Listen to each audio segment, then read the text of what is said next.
Kannada cine ಕರಿಯರ್ನಲ್ಲಿ ಒಂದು sensation create ಮಾಡಿದ cinema ಅಂದರೆ ದಿಯಾ ಅಂತ ಹೇಳ್ಬೋದು. ದಿಯಾ ಸಿನಿಮಾದಲ್ಲಿ ಆ್ಯಕ್ಟ್ ಮಾಡಿರೋ ಖುಷಿ ಕನ್ನಡ ಚಿತ್ರರಂಗದ ಬಗ್ಗೆ ಒಂದಿಷ್ಟು ಮಾತುಗಳನ್ನು ಆಡಿದ್ದಾರೆ. ಅದು ಅವ್ರ ವೈಯಕ್ತಿಕ ಅಭಿಪ್ರಾಯವೂ ಹೌದು.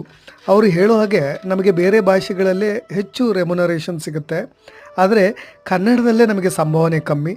ಚಿಕ್ಕ ಬ್ಯಾನರ್ನಲ್ಲೇ ಒಳ್ಳೆಯ ಹಣ ಕೊಡ್ತಾರೆ, ಆದರೆ ದೊಡ್ಡ ಬ್ಯಾನರ್ನಲ್ಲಿ ನಾವು ಕೇಳುವಷ್ಟು ಸಂಬಳ ವೇತನ ಸಿಗೋದಿಲ್ಲ ಅಂತ.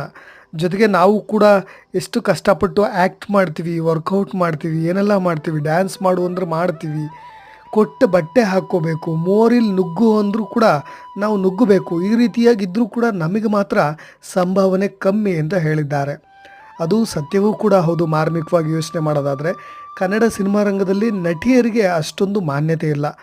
ಜೊತೆಗೆ ಒಬ್ಬ ದಶಕಗಳ ಕಾಲ ಮಿಂಚಿದ ನಟಿಯಾಗೂ ಕೂಡ ರಮ್ಯಾ ಮತ್ತು ರಕ್ಷಿತಾ ರಾಧಿಕಾ ಅವ್ರನ್ನ ಹೊರತುಪಡಿಸಿದರೆ ಮತ್ತೊಬ್ಬರು ಈಗ ಕಾಣಲಿಕ್ಕೆ ಸಿಗೋದಿಲ್ಲ.